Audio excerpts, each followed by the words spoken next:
Wholeness and welcome. This is Josh Dippold from integratingpresence.com.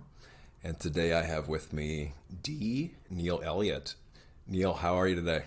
I'm really well, thank you. How are you today, Josh? I'm doing fairly well. It's a kind of warm day here in Missouri in the middle of the United States. And just did a extended meditation session today like I do on a lot of Tuesdays. And yeah, it's pretty good. Hey, what I've been doing recently here when I have guests on, instead of me reading an intro, I will toss it back to them to say in their own words, who's Neil Elliott and what kind of work do you do? Why do you like to come on these podcasts? And then I will state my intent for this show too. After we do that, I guess. Or actually, yeah, I think that would be better because it would give some context. So, who are you? Your work as well. Okay, perfect. So who am I? I'm a soul on an evolutionary journey and currently going through an awakening to come back to the reality of myself and let my soul have mastery over my life. Now, in a kind of a materialized sense, who am I? Currently 62 years old. I was born in 1960. I live just south of Vancouver, British Columbia, Canada. I lived in Canada my entire life, but I've traveled the world. Second marriage. Between us, we have 3 children, and I have 5 grandchildren, and they're all in Texas. I'm a professional engineer with a Master's of Business Administration. And I've worked in the hydroelectric industry for over 34 years as both an engineer and a project manager. And so that's who I am. Right on. So the kind of work you do as far as on the, I guess, more spiritual side, right? That's kind of what my podcast is tailored to. So I guess what got you into all this, and a little bit on your website I was reading, and it kind of hinted at some things, but didn't go much into detail. I don't know if we need to go into any detail, but what would you like to say about what got you interested in consciousness and souls and whatnot, right? Yeah. So let me preface this whole thing with that each of us, we create every event and every experience that comes into our life. And I'm saying that now in retrospect. So in the 90s, I was, working with a lot of people, being a project manager, and I wanted to be more inclusive with how I was thinking. So I picked up, books by Napoleon Hill and Tony Robbins, Dr. Wayne Dyer, Carolyn Myss, looking for a way to kind of expand and understand the universe, so to speak, and also change how I thought. So I did that through the 90s. Didn't really fundamentally change how I thought, but I became more open to other people's ideas and things. From 2002 to 2015, I slowly drove myself into this really deep and dark, despondent depression. And we're all great actors in our own environment. We can put forth, we wear this facade and we can project whatever we want to family, friends, clients. So no one knew I was actually in that state. And what I did was I picked up some newly issued spiritual books and some science books. And I started to study them to repeat this process I went through in the 90s, but hopefully with better results to get out of this really deep, dark depression I was in. It didn't work. In November 2017, our house had sold after being on the market for 5 years. And I sat down at this little 1-bedroom rental apartment and I crafted my suicide note. My wife had jumped on a plane to visit family and friends in Toronto, Ontario, Canada, so I was alone. I planned out my suicide. I crafted this note. Coincidentally, about a week prior to me sitting down, I came across some material, or it fortuitously came to me, that promised to liberate me from my thinking if I studied it and followed it. And so I thought, okay, well, being an engineer, I'll push out my suicide from 3 months to 6 months, whatever, and I will give this. I was looking for any sliver of hope. So this was that sliver of hope. And I thought, okay, I'll give this a try and see if it works. If it doesn't, I can always pull the trigger.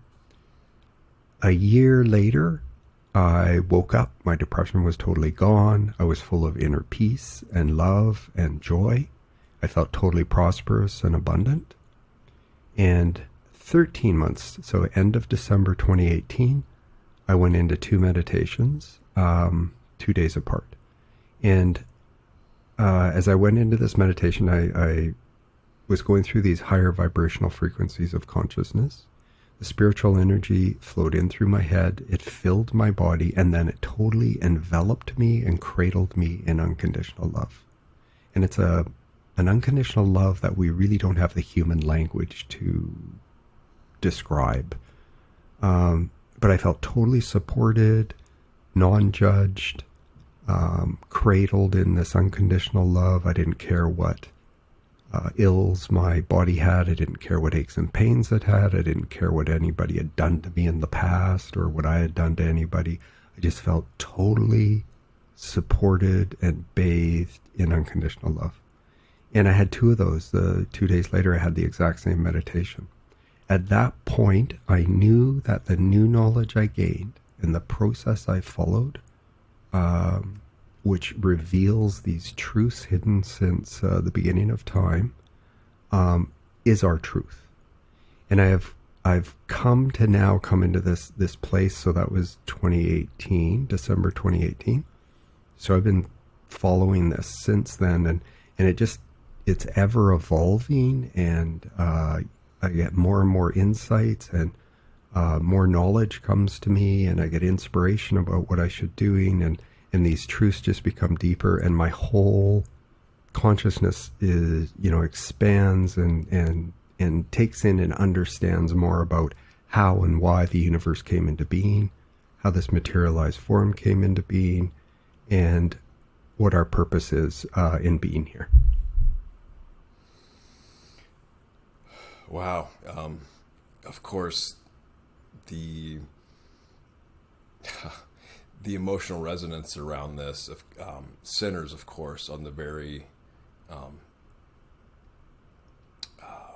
heavy notion of planning to take one's life. And it really felt the kind of depth and presence and gravity of that. And it's just like, yeah, when faced with that, I could only imagine that pretty much everything else falls away, right? I mean, it's like, it's a big deal, right? It's nothing to take lightly. And that's, so now going from that place to where you are now, there's lots of different things to pick up on here potentially. And what I do want to say, without much of a transition here on my part, is come back to the intent of this, my intent for having you on. And to be honest, looking through some of your stuff, I was like, well, I could see where I have maybe too many questions that could potentially be not conducive to hosting a guest of your type on this show, because I don't want to go in that route. I want to be supportive and let you share your story and your knowledge and your teaching and your wisdom. So I decided that I'm going to have you on because this is part of my process too, how I will view and respond, and how this all unfolds with the choices I make too, right? So that said, there's still plenty of common ground, and I'd like to dig into this too. So the biggest one you mentioned, well, I'll put some bullet points out here, and then we can come back and touch on any of these or all of these, not all at once, just so we can have like a reference point here. Of course, consciousness, and with that comes energy too. So I think maybe that might be a way into consciousness too. But the heart qualities that you talked about, this unconditional love and love gets a bad rap by some people because, some people say, well, I love chocolate, I love this, I love that, but we're not talking about that, obviously, right? So we can, that's where I think we can dive into this too. The other thing where you mentioned we create our reality. Now, this is a big one. Some people might call this karma, right?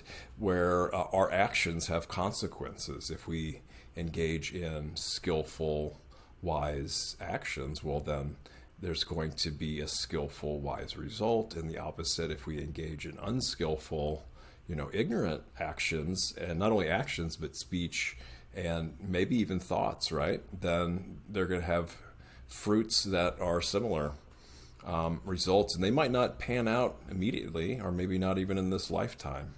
But from my current understanding, that's the way that works. So all those things, and then of course the science and spirituality aspect. So we've got our kind of work laid out for us here. If you have a preference on any of those, please jump in. But overarching, I think consciousness is one of the more fascinating ones. And before though, I was really curious to know, what is this teaching you got? And follow, if you're okay to share with that.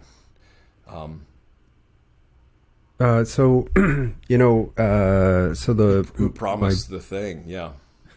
So my book lays this out, and Okay. Let me tell you that this new teaching, this new information, this new knowledge, that if you follow this 7-step process, you have to come to it like a little child, full of curiosity and wonder and joy. And so I am deliberately being vague. I call it a blueprint document. And the reason I'm doing this is because the way my book is constructed is it's in 5 parts. And part 1 is an overview. Part 2 is really a memoir of my life. And I made it very candid, and I made it very open to utilize some specific examples of patterns of thinking and feeling that I adopted that drove me to that point of suicide, that I reinforced over a lifetime. And then part 3 of my book is a chapter in consciousness, and it's based in science as well. And so that chapter is to help everybody get on the same page and come to a new understanding of what consciousness is. Part 4 is these truths that I unveil. And then part 5 is really my process, my personal journey as I went through the 7 steps. My recommended way to read A Higher Road is read it cover to cover, understand the process in its entirety, and then if it resonates with you, go back and start with some of the science material. Or if you're already familiar with that material, start directly with step 1. So what is this? It's information that, you have to be in a certain consciousness state, in this open consciousness state, like a small child before it's indoctrinated with, all of the human aspects of thinking and feeling and cultures and religions that each of us are exposed to. And so you need to come to this open and curious and full of wonder and joy. And so my book is constructed to open people up, to get them to that point, because what I don't want to happen is, blurt out what that information is and where it can be found, and I provide it to people. But because if they go there directly, they might just totally reject it. And if they do that, they have just missed a huge opportunity to transform their lives. And so that's why I don't share what that is.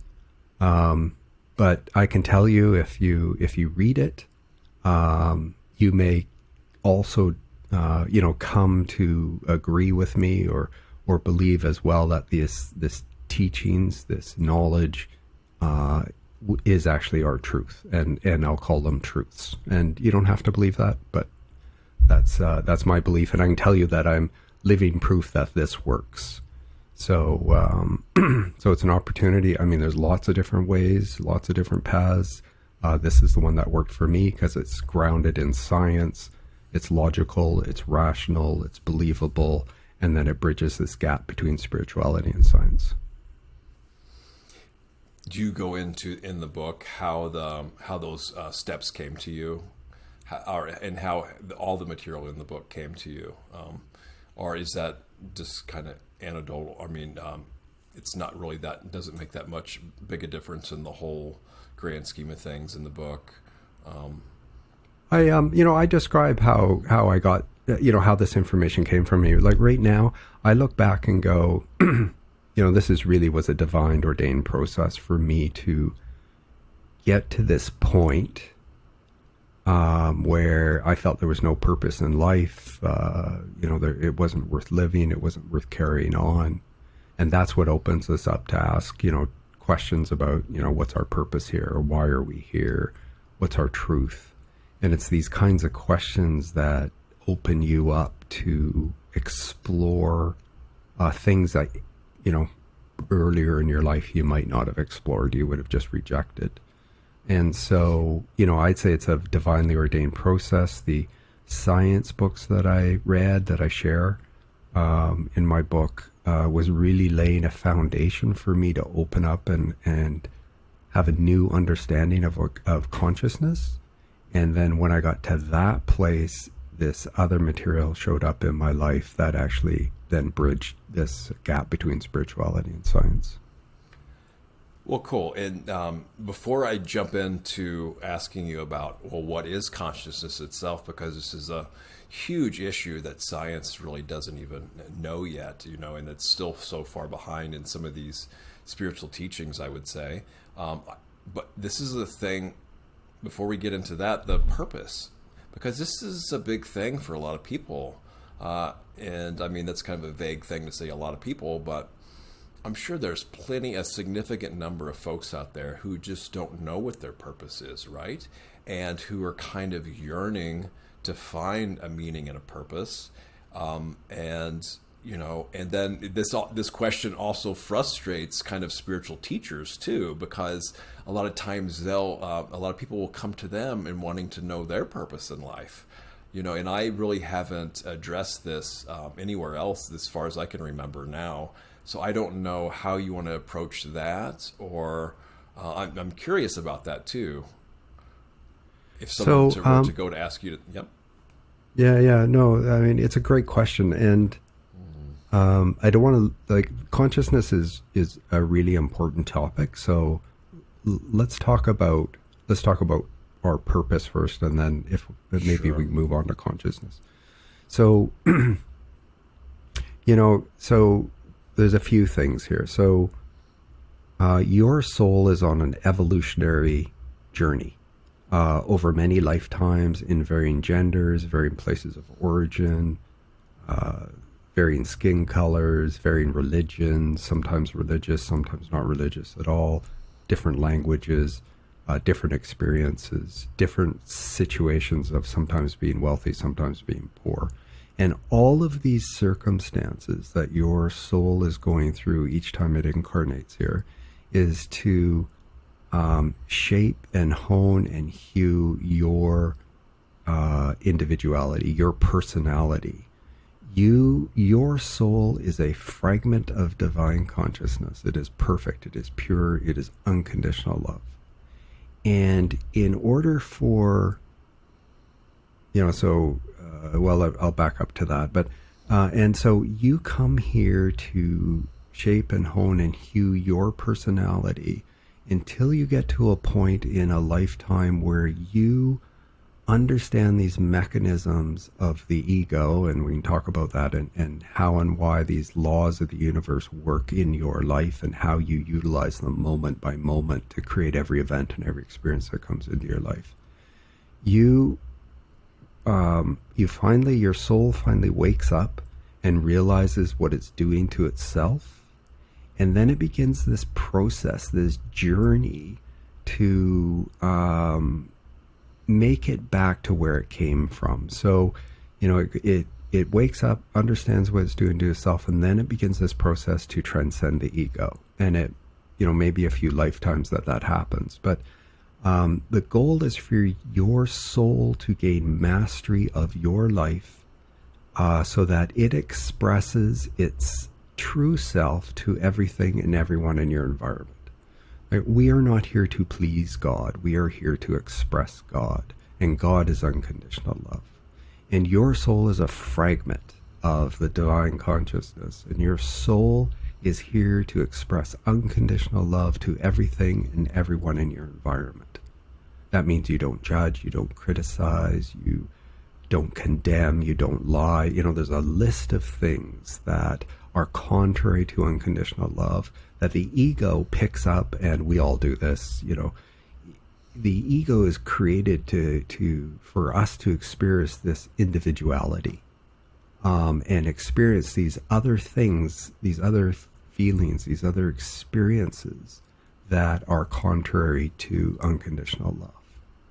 And what happens then is that as you shape and hone your personality, it is only through lessons of suffering will the journeying soul gain self-knowledge to retain individuality after discarding the ego. So when you finally discarded your ego, in whichever lifetime that is, your body will return to dust. It's ephemeral. Your soul moves on. It steps into the light, and it will not need to be reincarnated again. But you are a unique and individualized expression of unconditional love. You take all these experiences back to the collective whole, the unity of divine consciousness, and then that becomes a richness in the divine, because without this mechanism of the ego in this materialized form, there would only be unconditional love. And so it's this contrary individuality that creates this richness of experiencing something beyond unconditional love. And everybody's purpose is the same. Now, your materialized purpose might be quite different. You may be really good at math and, becoming some professor or some scientist, or you're a great artist or something. You have a unique expression that you're going to do here while you're on Earth. But your soul's purpose is to be this expression of unconditional love to everything and everyone in your environment. I love that in the Buddhist tradition, they talk about the Brahma Viharas. So these are the sublime dwelling places, the also called the heavenly abodes, or the divine abidings. And they're, of course, they're loving. These are like flavors of love too. So we get more specific too. Loving kindness, just a well-wishing, and the base level of that is just an absence of ill will. And this is towards all beings as well, all beings everywhere. And then we have karuna, as compassion. And for me, that just means mostly is acknowledging pain, and then caring as much as we can to the best of our ability about that pain, and then having a wish for it to release, and then there to be freedom. And then there's rejoicing, karuna. Mudita, and it's also translated as empathetic joy or vicarious joy. So this is like being happy for other people's happiness. This is one of the challenges of mine. For somewhat, unless I become conscious, then I have this thing where, oh, they're happy and I'm not, kind of thing. So, but when we realize that there's like how many billion people on Earth supposedly, well, that increases our chance for happiness if we can be happy for their happiness. And then, of course, equanimity, this kind of balanced, grandparently, wise love that knows that we want to help as much as we can. However, folks have to make their own choices. We can't make we can't make choices for them, right? And so these are beautiful heart qualities I love practicing, and they're almost like an emergent state too, where when we just have the hindrances that block and obscure these natural states, then they just emerge forth within us as well. And they're boundless qualities too. There is no limit or boundaries or anything on these. So yeah, it's beautiful, unconditional love. So now, going into consciousness, what is consciousness? It's a really simple question and hardly ever has really a simple answer, but it can, I guess, but it doesn't need to. So yeah, I'm fascinated to get your take on this, your insights and wisdom on what is consciousness. So let's talk about what people think and what science thinks to begin with, just because we need a contrast. So, many people will think that, you are matter imbued with consciousness. You're a human being with consciousness in it.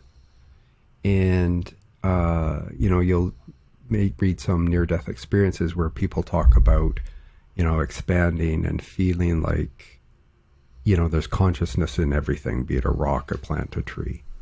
And we have this human concept. And this comes from our egoic individuality and our belief that our body is our reality. Our body is not our reality.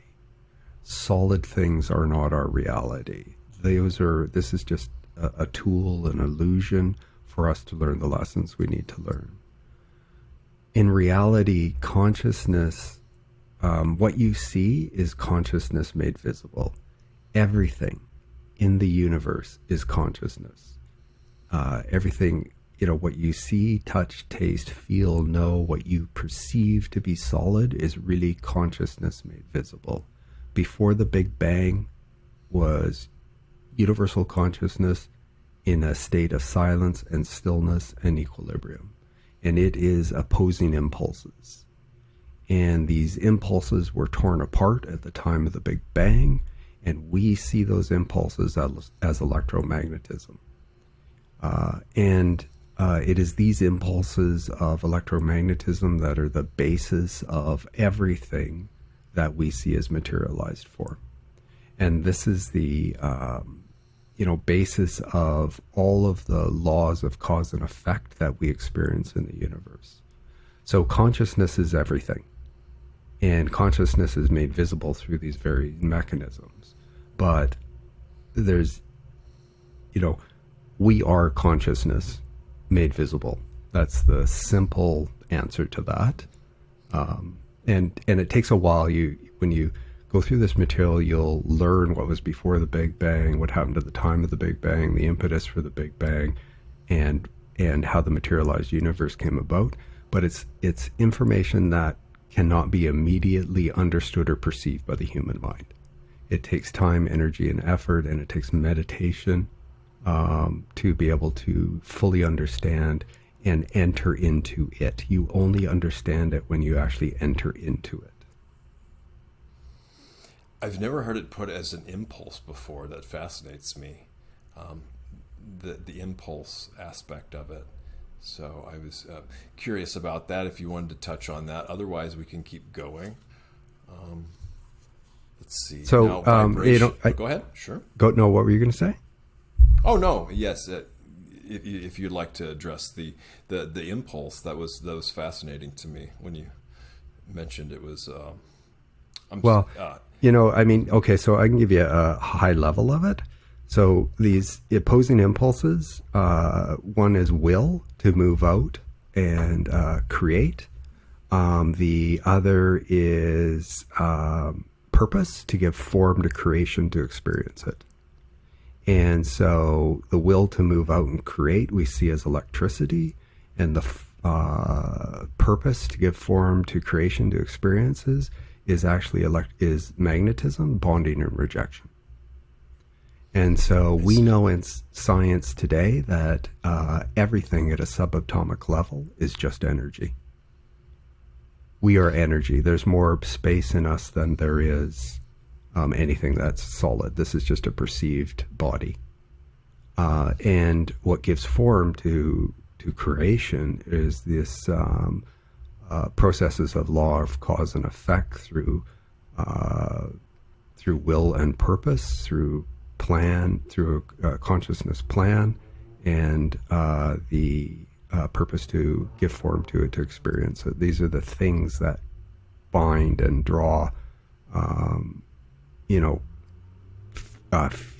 energy together through fusion to create elements, and etc. So, we can go through that whole process. But yeah, there's a lot to learn.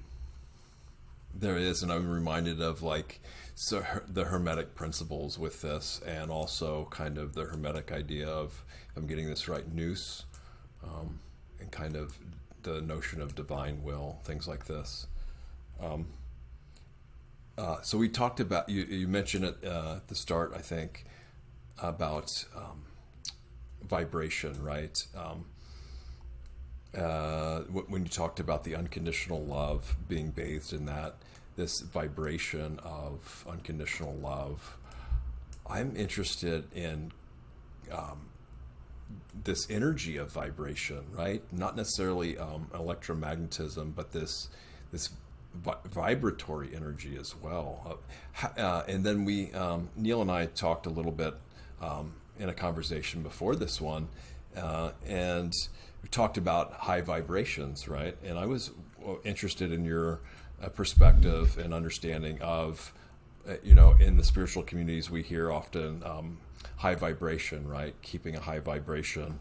So it's for my research purposes, and that's also one of my intents with this conversation is my research purposes.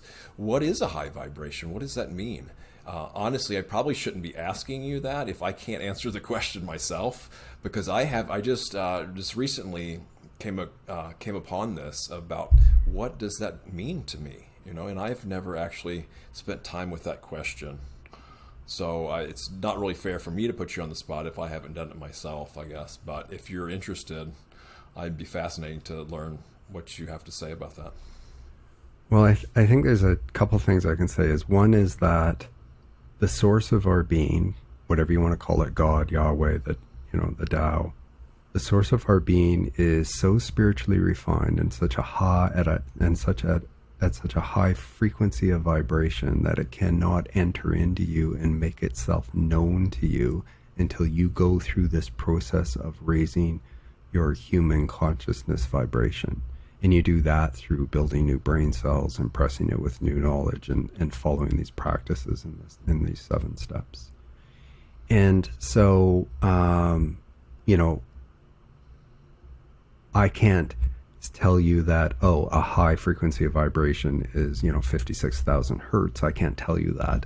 But what I can tell you is that when you actually make a connection back with the divine and you feel this inflow of energy, you will have, gone through this process where you are creating new brain cells impressed with new knowledge that operate at a much higher frequency of vibration. And go ahead. Oh, well, so this reminds me of some of the divinity teachings that I haven't studied too many of them, but one of the things is everything is an expression of divinity, right? This paradigm, this view that if everything comes from divinity, then how could anything not be an expression of divinity? Of course, we have some kind of the main question people would have with that is, well, what about all the horrendous things in the world? Is that also expression of divinity? But you're welcome to pick that up.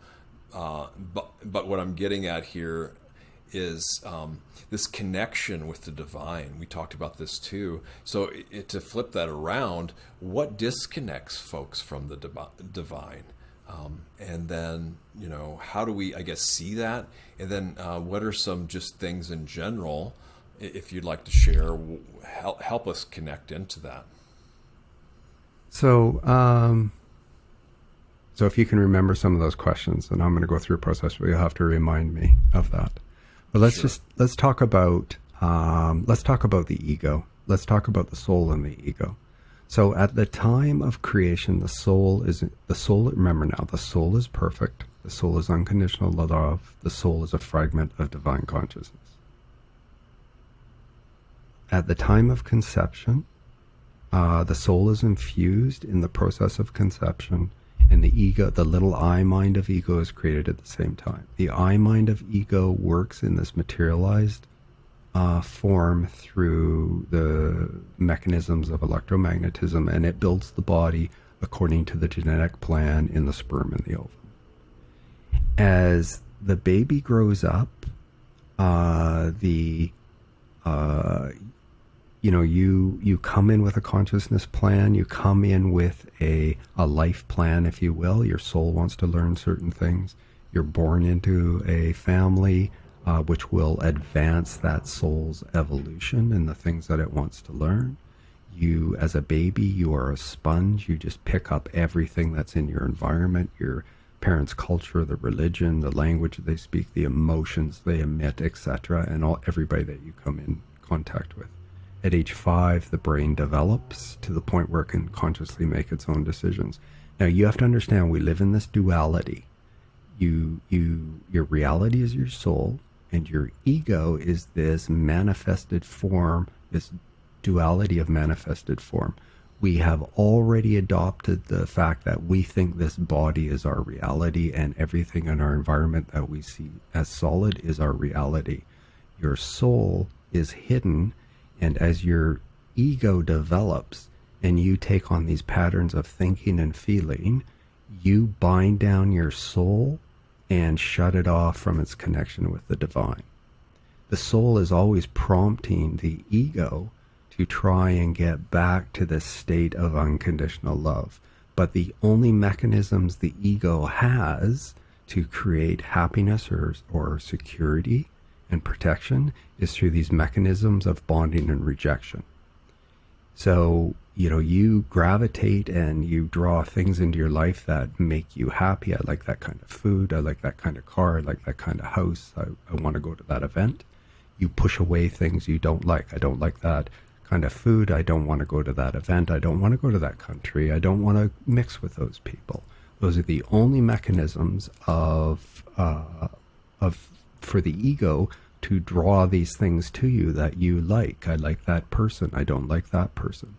Your ego has this perception of individuality, believes this body is our truth, believes outside of it are all these things that it's trying to somehow interact with or control, and it judges and it denigrates and it lies and it cheats, and it expresses love to people it likes, and it draws to it things that it wants to survive. It pushes away things that will harm it or protect it, and tries to create this sense of security through a house or through other mechanisms. And as I do, you want to get a new car. There's a car that you like.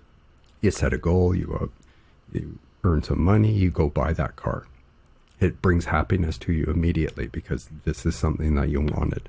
So it brings happiness to you. And over time, that begins to wane. That happiness begins to wane because it becomes kind of dull and boring.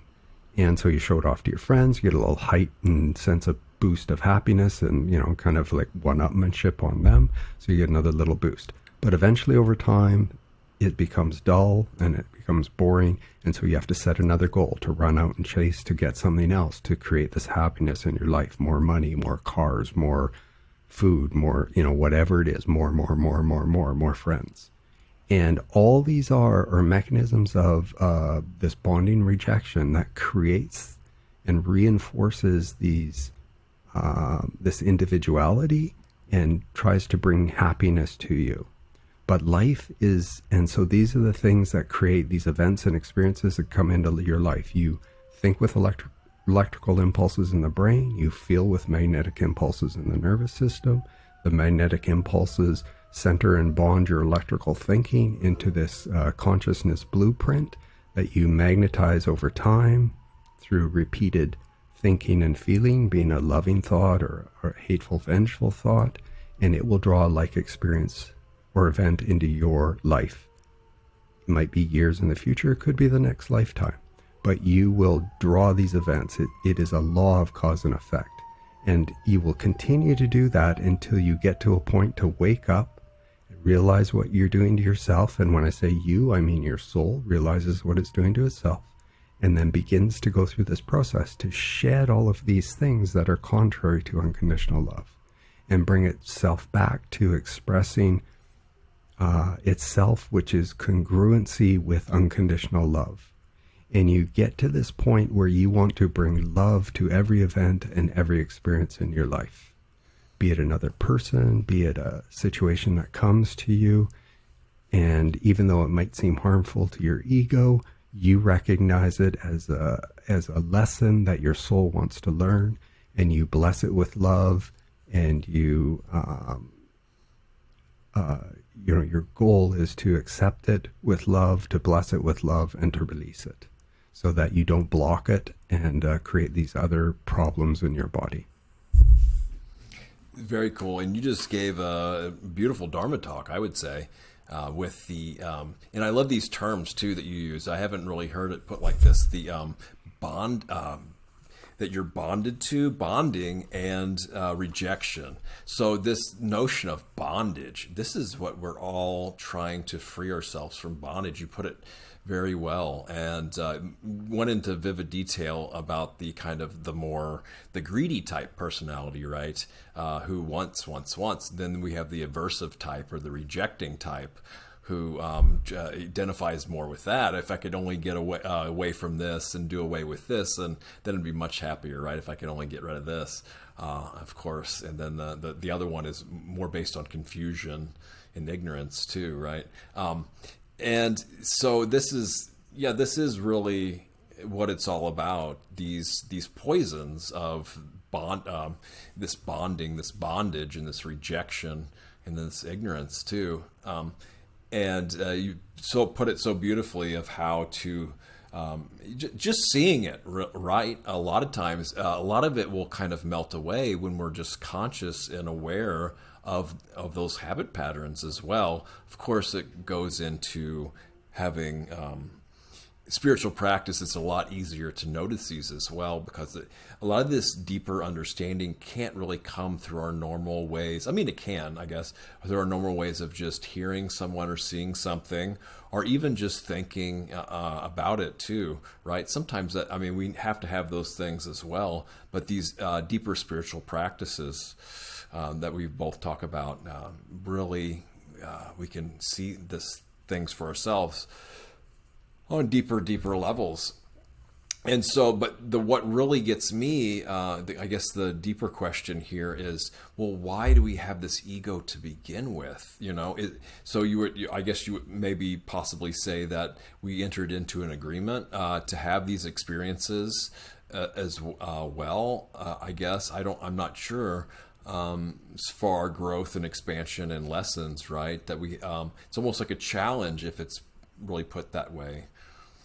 But it just fascinates me how far off I know I have been too, of how much the ego dominated experience. And then, also the ego, it's a fragile type thing too.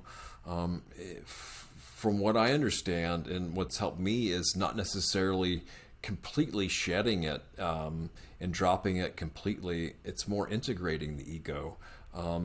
But we mean more here the negative type ego. The ego I'm talking about that is worth integrating is the one that will get us out of bed in the morning, can help us put on our clothes, get from point A to point B, remember our name and social security number, that type of thing, but not letting it run the whole show, right?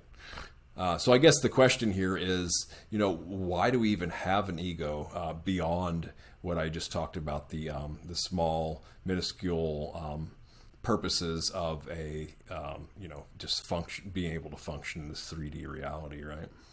How does it get so out of control to begin with? It gets out of control because we let it get out of control. We don't understand these mechanisms. So when you go through this process and you can fully understand this duality, not intellectually, but fully know it in your heart, this duality that the ego is not to be condemned. The ego is a necessary tool of creation to create individuality out of the unity of the divine. So the ego is required to do this in order for us to have these experiences, to bring back to the divine, to make it richer and have things that are contrary in its experience and its depth and breadth of knowledge and feeling to know what it's like to not be unconditional love. And I go ahead. No, I'm sorry. No, you were going to interject. What were you going to say? I'm Oh, Canadian. yeah, I'm Canadian, so please go ahead.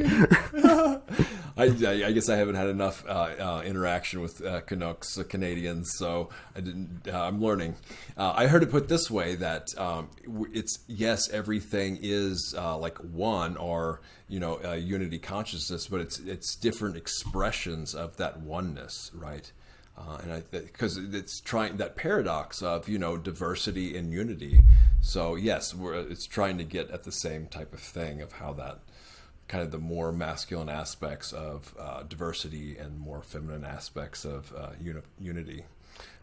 But yeah, so if you want to that's what I was saying about you're coming to shape and hone your individuality.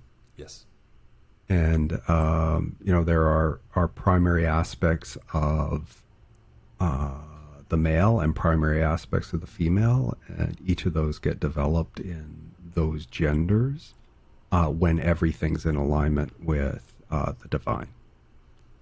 And we have gone wayward in the last 120 years, and we have let our egos run amok and take control, and we have lost our way.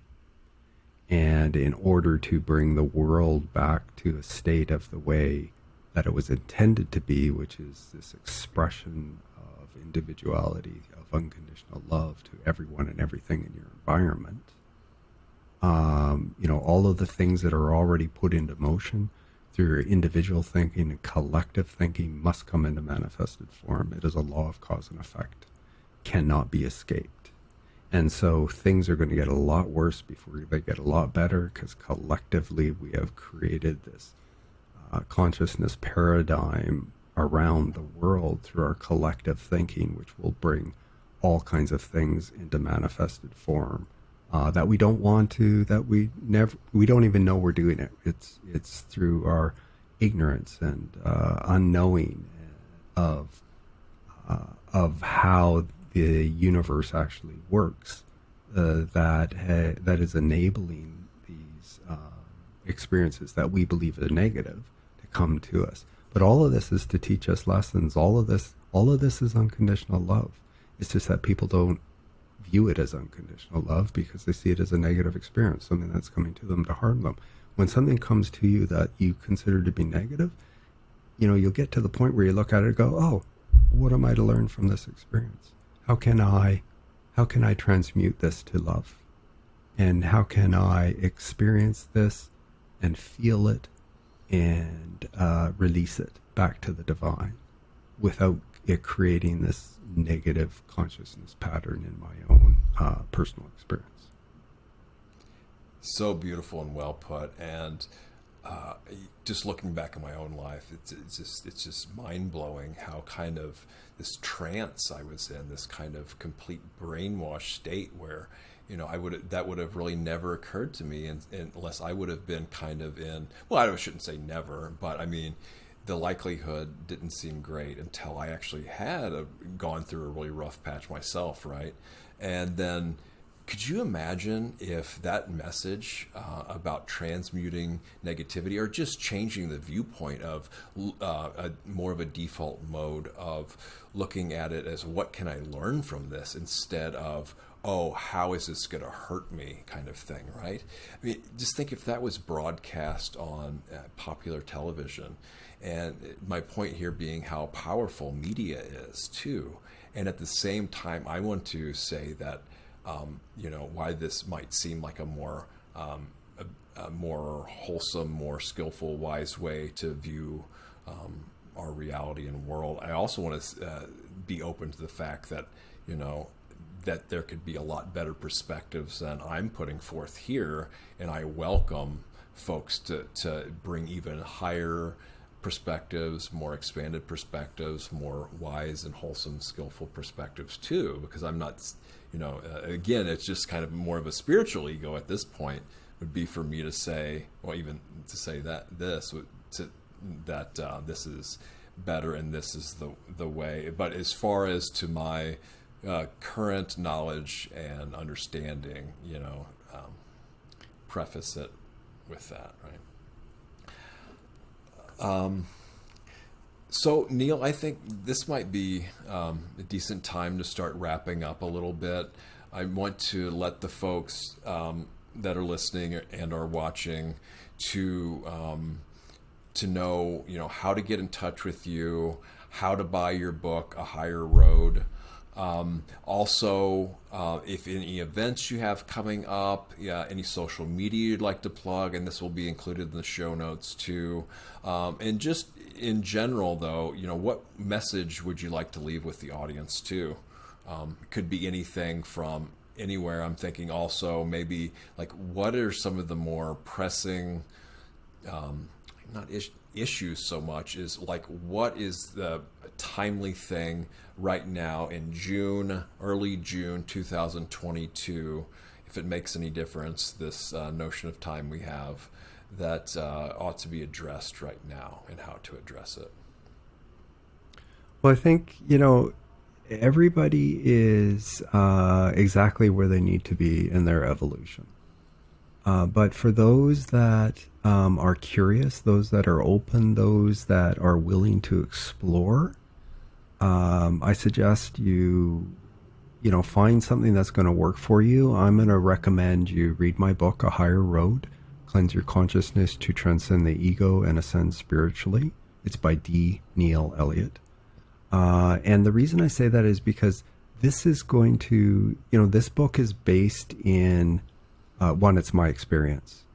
Two is I'm sharing new knowledge, but I'm also taking people through a process of explaining to them these concepts that we all understand in science today that will help them bridge this gap between spirituality and science when they get to that information.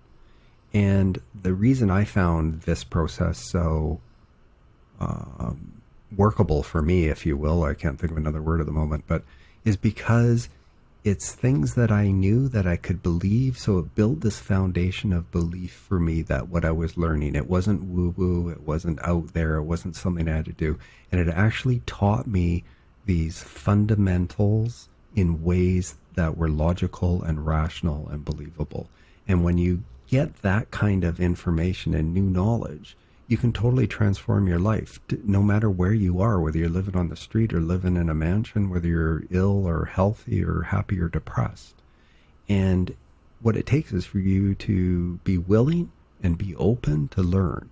And if you can do that, you have the opportunity to transform your life, to go through this process, to totally become this embodiment of unconditional love, to be a beacon of light to others, to help us bring this whole world into a new era of love and peace. And it takes everybody individually to do this process. Life is a journey within. It is not a journey without. Don't let your externalities drive your reactions and experiences in life. We have never really left where we come from. This is the paradox of life. Our goal is to get back to where we came from while we are here on Earth, but in reality, we have never really left it. And so, but you need a process to do that. You need a process to get to the subconscious mind, to break up these patterns of thinking and feeling, and begin this process to transform your consciousness, to cleanse your consciousness, to rebuild it, and then become this embodiment of unconditional love. So on the book, A Higher Road by D. Neil Elliott is available wherever books are sold. My website is dneilelliott.com. An easy way to get there is ahigherroad.com. And all my social media links are on there. And it's available in print, in hardcover or paperback, or in all your favorite ebook forms, Kindle, Apple, Nook, Kobo, and available around the globe. Thanks so much for joining, Neil. And may you all listening and watching welcome in the most ideal, optimal consciousness and energy for the rest of your days and nights. Thank you, Joe.